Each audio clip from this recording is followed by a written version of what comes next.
കയ്യിലുള്ള കവറിൽ മുറുകെ പിടിച്ചുകൊണ്ട് വിഷ്ണു റൂമിലേക്ക് കയറി. ജാനിയെ അവിടെയെങ്ങും കാണാനില്ല.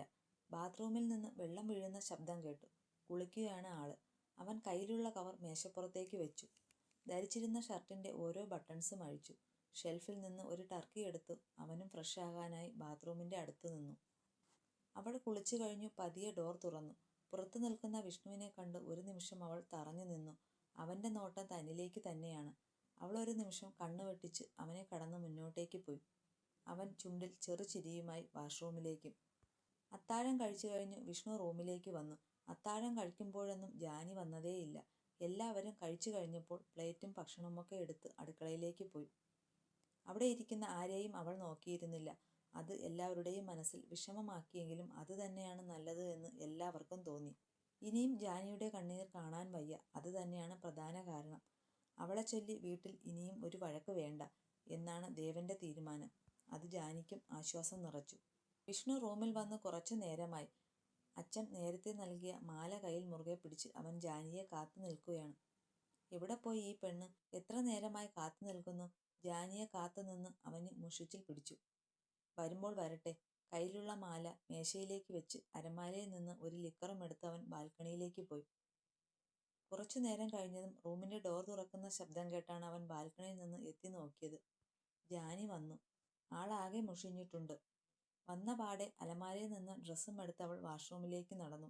ഫ്രഷായി വരട്ടെ, അതിനുശേഷം മാലയിൽ താലി കോർത്തിടാം. അവളെയും കാത്തവൻ ബാൽക്കണിയിലിരുന്നു. ഫ്രഷായി ജാനി പുറത്തേക്ക് വന്നു. റൂമിൽ ചുറ്റും നോക്കി. വിഷ്ണുവിനെ അവിടെയെങ്ങും കണ്ടില്ല. അപ്പോഴാണ് ബാൽക്കണി ഡോർ തുറന്നിരിക്കുന്നത് ശ്രദ്ധയിൽപ്പെട്ടത്. അവൾ ബാൽക്കണിയിലേക്ക് വന്നു നോക്കി. കയ്യിൽ ലിക്കറിന്റെ കുപ്പിയും പിടിച്ച് സെറ്റിയിലിരുന്നുറങ്ങുന്നു.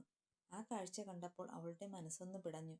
താൻ കാരണമാണല്ലോ ഇദ്ദേഹത്തിന് ഇങ്ങനെയൊരു അവസ്ഥ എന്നോർത്ത് അവൾക്ക് വല്ലാതെയായി. എഴുന്നേൽപ്പിച്ചാലോ? വേണ്ട, അതിനും ഇനി വഴക്ക് കേൾക്കാൻ വയ്യ.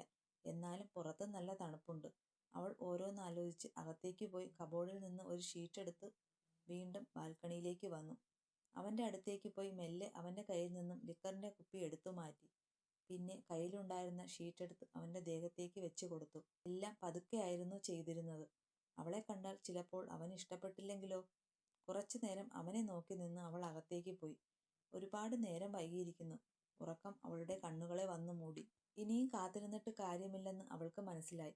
കബോർഡിൽ നിന്ന് ഒരു ഷീറ്റെടുത്ത് അവൾ നിലത്തേക്ക് വിരിച്ചു. ഒന്നും കൂടി അവൾ ബാൽക്കണിയിലേക്ക് പോയി നോക്കി. ആള് നല്ല ഉറക്കത്തിലാണ്. റൂമിന്റെ ലൈറ്റ് ഓഫ് ചെയ്ത് അവൾ നിലത്ത് വിരിച്ച ഷീറ്റിലേക്ക് കിടന്നു. വെളുപ്പിനെയുള്ള ചാറ്റൽ മഴ ദേഹത്തേക്ക് പതിച്ചപ്പോഴാണ് വിഷ്ണു ഉറക്കമുണർന്നത്. അവൻ ഞെട്ടി എഴുന്നേറ്റു. സമയം ഒരുപാടായോ? അവൻ വേഗം അടുത്തുള്ള ഫോണിലേക്ക് നോക്കി. 3 മണി കഴിഞ്ഞിരിക്കുന്നു. അപ്പോഴാണ് അവൻ അവന്റെ ദേഹത്തുള്ള ഷീറ്റ് കാണുന്നത്. അത് കണ്ടപ്പോൾ അവന്റെ ചുണ്ടിൽ പുഞ്ചിരി മിന്നിമാഞ്ഞു. ഒരു നേരം അവൻ ഒരുവളെപ്പറ്റി ആലോചിച്ചു. പിന്നെ കൂടുതൽ നേരം ബാൽക്കണിയിൽ ഇരുന്നില്ല. അവൻ റൂമിന്റെ അകത്തേക്ക് കയറി. അപ്പോഴേക്കും ചാറ്റൽ മഴ ശക്തമായ മഴയായി മാറിയിരുന്നു. അതിന്റെ പ്രതിഫലനമെന്നോണം ബാൽക്കണിയിലെ ചില്ലിയിലേക്ക് വെള്ളം അടിച്ചു കയറി. അവൻ വേഗം ബാൽക്കണി ഡോർ ക്ലോസ് ചെയ്തു. അകത്തേക്ക് വന്ന് റൂമിന്റെ ലൈറ്റ് സ്വിച്ച് ഓൺ ചെയ്തു. ബെഡിലേക്ക് നോക്കിയപ്പോൾ അവളെ കാണുന്നില്ല. പിന്നീടാണ് താഴെ തണുപ്പിൽ ചുരുണ്ടുകൂടി കിടക്കുന്നവളെ അവൻ ശ്രദ്ധിക്കുന്നത്.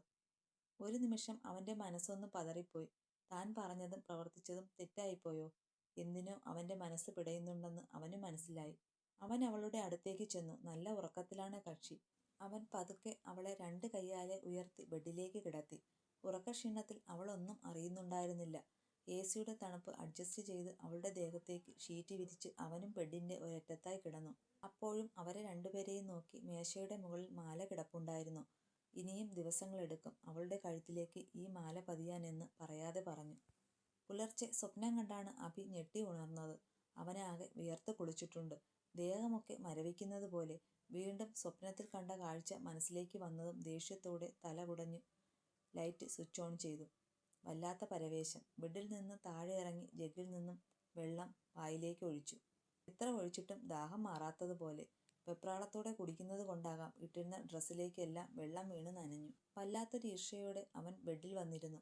വീണ്ടും മനസ്സിലേക്ക് നേരത്തെ കണ്ട സ്വപ്നം കയറി വന്നതും അവന് ഭ്രാന്ത് പിടിക്കുന്നത് പോലെ തോന്നി. ഇപ്പോൾ എന്താ ഇങ്ങനെയൊക്കെ കാണുന്നത്? നേരത്തെ അമ്മ പറഞ്ഞതെല്ലാം മനസ്സിൽ കൊടുത്തിട്ടാണോ അവൾ? ആ മായ വീണ്ടും? ഇല്ല, ഇത് വെറും സ്വപ്നമാണ്. ഒരിക്കലും യാഥാർത്ഥ്യമാകാത്ത സ്വപ്നം. അവൻ ഓരോന്ന് മനസ്സിൽ പറഞ്ഞുകൊണ്ടേയിരുന്ന് സ്വയം ആശ്വസിക്കാൻ നോക്കി. പക്ഷേ അവനറിയുന്നില്ലല്ലോ അവൻ്റെ സ്വപ്നം മനക്കൽ തറവാടിനെ ചുട്ടെടുക്കുന്നത് പോലെ യാഥാർത്ഥ്യമാകുമെന്ന്. ഇനി വരാൻ പോകുന്ന സന്തോഷത്തെ ഇല്ലാതാക്കുമെന്ന്. ഒന്നും അറിയാതെ ആ ഒരുവളുടെ ജീവിതം വീണ്ടും കൂരിരുട്ടിലേക്ക് പോകുമെന്നും. അതിരാവിലെ ജാനകി ഉറക്കമുണർന്നു. അവൾ എഴുന്നേൽക്കാൻ നോക്കുമ്പോഴാണ് മനസ്സിലാകുന്നത് ബെഡിലാണ് താൻ കിടക്കുന്നത് എന്ന്. അവൾ സ്വിച്ച് ലൈറ്റ് ഓൺ ചെയ്തു. അതെ, താൻ ബെഡിലാണ്. മറു സൈഡിൽ വിഷ്ണുവും കിടപ്പുണ്ട്. ഇദ്ദേഹമാണോ എന്നെ ഇവിടെ? അവൾ ഓരോന്നാലോചിച്ച് കാട് കയറി. ഏയ്, അദ്ദേഹം ഒരിക്കലും ഇത് ചെയ്തില്ല. എന്നെ കാണുന്നത് തന്നെ വെറുപ്പല്ലേ? താൻ തന്നെ തണുത്തപ്പോൾ ഉറക്കത്തിൽ വന്ന് കിടന്നതായിരിക്കും. അവൾ സ്വയം തലക്കിട്ട് കൊട്ടുകൊടുത്തു. ദേഹത്ത് നിന്ന് ഷീറ്റ് മാറ്റി അവൾ എഴുന്നേറ്റു. നേരെ പോയി കബോർഡിൽ നിന്ന് ഡ്രസ്സ് എടുത്ത് അവൾ വാഷ്റൂമിലേക്ക് കയറി. അല്പസമയം കഴിഞ്ഞ് അവൾ വാഷ്റൂമിൽ നിന്നും പുറത്തേക്ക് ഇറങ്ങി. മുടി കുളിപ്പിന്നലിട്ടു. വേറെ ഒരു അലങ്കാരങ്ങളുമില്ല. അവൾ പുറത്തേക്ക് ഇറങ്ങാൻ തുടങ്ങുമ്പോഴാണ് മേശയുടെ മുകളിലുള്ള മാല കാണുന്നത്. അവൾ തിരിച്ചു നടന്ന് മേശയ്ക്കരികിലെത്തി. അവളുടെ കണ്ണുകൾ ആ മാലയിലേക്കാണ്. നല്ല ഭംഗിയുണ്ട് കാണാൻ. അതിനൊത്ത വണ്ണവും നീളവും. അവൾക്ക് ഒന്ന് തൊട്ടു നോക്കണം എന്ന് ആഗ്രഹം തോന്നി. പക്ഷേ വേണ്ട. അപ്പോഴാണ് അവൾ ഇന്നലെ അച്ഛൻ പറഞ്ഞ കാര്യങ്ങൾ ഓർമ്മ വന്നത്. അതോർത്ത് എന്നപ്പോൾ അവൾക്ക് മനസ്സിലായി താലി കോർത്തിടാൻ കൊണ്ടുവന്ന മാലയായിരിക്കും. അവൾ പുച്ഛത്തോടെ ആ മാലയെ നോക്കി. മനക്കിലെ വിഷ്ണുദത്തൻ്റെ ഭാര്യ ഇങ്ങനെ നടക്കുന്നത് എല്ലാവർക്കും കുറച്ചിലായിരിക്കും. ആ മാല ഒന്ന് തൊട്ടു നോക്കുക കൂടി ചെയ്യാതെ അവൾ റൂമിൽ നിന്ന് പുറത്തേക്കിറങ്ങി. ഓരോ സ്റ്റെപ്പുകൾ ഇറങ്ങുമ്പോഴും അവളുടെ താലിയെക്കുറിച്ച് തന്നെയായിരുന്നു അവളുടെ ചിന്തകൾ. എത്ര നാളത്തേക്ക് വേണ്ടി? ഏത് നിമിഷവും ഇറങ്ങിപ്പോകേണ്ടി വരും. ഇനി എവിടേക്കായിരിക്കും? അതോർക്കുമ്പോൾ അവളുടെ മനസ്സ് പഴയ കാര്യങ്ങളിലേക്ക് സഞ്ചരിച്ചു. പഴയ ഓർമ്മകൾ അവൾക്ക് കണ്ണീരല്ലാതെ മറ്റൊന്നും നൽകിയിരുന്നില്ല. നിറഞ്ഞു വന്ന കണ്ണുകൾ തുടച്ച് അവൾ അടുക്കളയിലേക്ക് കയറി. ആഹാ, മോള് നേരത്തെ എഴുന്നേറ്റോ? രേവതി ജാനിയോട് ചോദിച്ച് അടുക്കളയിലേക്ക് വന്നു. ജാനി തിരിഞ്ഞു നോക്കി രേവതിക്ക് പുഞ്ചിരി കൈമാറി. മോൾ ഇങ്ങോട്ട് മാറി നിൽക്ക്, ബാക്കി അമ്മ ചെയ്യാം. രേവതി അവളെ നീക്കാൻ നോക്കിയതും അവൾ ആ നീക്കം തടുത്തു പറഞ്ഞു. കഴിഞ്ഞു അമ്മേ, ഉച്ചക്കത്തേക്ക് ഉള്ളതും ആയി. രേവതി അതിശയത്തോടെ അവളെ നോക്കി. എന്തിനാ കുട്ടി ഇത്ര കാലത്തെ എഴുന്നേറ്റെല്ലാം ഉണ്ടാക്കിയത്? അമ്മയും കൂടി വന്നിട്ട് മതിയായിരുന്നില്ലേ? ഓരോ സാധനങ്ങളുടെയും മൂടി തുറന്നു നോക്കി. അത് പിന്നെ അമ്മേ, എനിക്ക്. മോൾക്ക് എന്തെങ്കിലും എന്നോട് ചോദിക്കാനുണ്ടോ? ജാനിയുടെ പതുങ്ങൽ മനസ്സിലാക്കി രേവതി ചോദിച്ചു. എനിക്ക് അമ്പലത്തിൽ പോകണമായിരുന്നു. അവൾ മുഖം താഴ്ത്തി രേവതിയോട് ചോദിച്ചു. ഇതാണോ ഇത്ര വലിയ കാര്യം? പൊയ്ക്കോളൂ, ഞാൻ കണ്ണനെയും കൂടി വിളിക്കാം. അയ്യോ വേണ്ടമ്മേ, ഞാൻ ഒറ്റയ്ക്ക് പൊയ്ക്കോളാം. ഒറ്റയ്ക്കോ? അയ്യോ അത് വേണ്ട, കണ്ണനെയും കൂട്ടിപ്പോയാൽ മതി. അത് പറഞ്ഞപ്പോൾ ജാനിയുടെ കണ്ണുകൾ നിറഞ്ഞു. അദ്ദേഹത്തിന് ഇഷ്ടമാകില്ല അമ്മേ, ഞാൻ തനിച്ചു പൊയ്ക്കോളാം. അല്ലെങ്കിൽ വേണ്ട, ഞാൻ പോകുന്നില്ല. ഞാൻ വെറുതെ ഇന്നെൻ്റെ. എന്താ കുട്ടി പറയുന്നേ? ക്ഷേത്രത്തിൽ പോകാൻ ആഗ്രഹിച്ചിട്ട് പോകുന്നില്ലെന്നോ? അവനെ വിളിക്കുന്നില്ലെങ്കിൽ വേണ്ട, മോള് പോയിട്ട് വാ. അറിയോ മോൾക്ക് ക്ഷേത്രം എവിടെയാന്ന്? അറിയാം. അവൾ സന്തോഷത്തോടെ തലകുലുക്കി. അമ്മേ, ഞാൻ മാറ്റിയിട്ട് വരാം. സങ്കടത്തിന് പകരം അവളുടെ കണ്ണുകളിൽ സന്തോഷത്തിൻ്റെ തിളക്കം ഉയർന്നു. രേവതിയോട് പറഞ്ഞ് അവൾ വേഗം അടുക്കളയിൽ നിന്ന് ഇറങ്ങി. മോളെ. എന്താ അമ്മേ? ജാനി തിരിഞ്ഞു നോക്കി. അവിടെ നിൽക്ക്, അമ്മ ഇപ്പോൾ വരാം. ജാനിയോട് പറഞ്ഞ് അവളെയും കടന്ന് രേവതി മുറിയിലേക്ക് പോയി. അല്പസമയം കഴിഞ്ഞതും രേവതി കയ്യിലൊരു കവറുമായി ജാനിയുടെ അടുത്തേക്ക് വന്നു. എന്നാ മോളെ. കയ്യിലുള്ള കവർ അവർ ജാനിക്ക് നേരെ നീട്ടി. അവൾ സംശയത്തോടെ രേവതിയെയും കവറിലേക്ക് നോക്കി. സെറ്റ് സാരിയാണ്. മോള് ഇത് ഉടുത്തോണ്ട് ക്ഷേത്രത്തിൽ പോയാൽ മതി. അമ്മേ, അത്. മോളൊന്നും പറയണ്ട. കണ്ണൻ്റെ കൂടെ മോള് ക്ഷേത്രത്തിൽ പോകുമ്പോൾ തരാനായി വാങ്ങി വച്ചതാ. അവൻ എന്തായാലും വരില്ല. മോളെങ്കിലും പോയിട്ട് വാ. സ്നേഹത്തോടെ രേവതി ജാനിയുടെ കയ്യിലേക്ക് സാരി കൊടുത്തു. അവൾ നിറഞ്ഞ മനസ്സാലെ അത് വാങ്ങി രേവതിക്ക് പുഞ്ചിരി കൈമാറി സാരി ഉടുക്കാനായി മുകളിലേക്ക് പോയി. ദേവിയുടെ മുന്നിൽ നിന്ന് തൊഴുതു പ്രാർത്ഥിക്കുമ്പോഴും അവളുടെ കണ്ണുകളിൽ നിന്ന് നീർമുത്തുകൾ പൊഴിയുന്നുണ്ട്. എന്നും പറയാറുള്ള പരിഭവങ്ങളിൽ നിന്നും വ്യത്യസ്തമാണ് ഇന്ന് അവൾക്ക് ദേവിയോട് പറയാനുള്ളത്. എന്നും ഇതുവരെ ജീവിച്ചിരുന്ന വീട്ടിൽ നിന്ന് രക്ഷപ്പെടാനുള്ള മാർഗമായിരുന്നു ദേവിയോട് അപേക്ഷിച്ചിട്ടുള്ളത്. അതിൽ നിന്നും മാറ്റം വന്നിരിക്കുന്നു. ഇന്ന് താൻ നിൽക്കുന്ന വീട്ടിൽ നിന്ന് ഒരിക്കലും ഇറങ്ങിപ്പോകാതിരിക്കാൻ കഴിയണമേ എന്നാണ് അവളുടെ പ്രാർത്ഥന. താലി കെട്ടിയവന് തന്നോട് ഇഷ്ടമല്ലെങ്കിലും അവിടെ സുരക്ഷിതത്വമുണ്ട്. തൻ്റെ ശരീരത്തിലേക്ക് ആരുടെ കണ്ണുകളും ചൂഴ്ന്നിറങ്ങുന്നില്ല. ഒരു പെണ്ണിന് തളർച്ചയില്ലാതെ ജീവിക്കാൻ അത് മാത്രം മതി. ഒരു ജോലിക്കാരിയായെങ്കിലും ഞാൻ അവിടെ എവിടെയെങ്കിലും പറ്റിക്കൂടാം. ആരുടെ കാര്യത്തിൽ ഇടപെടാനോ ശല്യമാകാനോ പോകില്ല. ആ വീട്ടിൽ നിന്ന് ആരും എന്നെ ഇറക്കി വിടരുതേ. ഇനിയും തന്നെ പരീക്ഷിക്കരുതേ.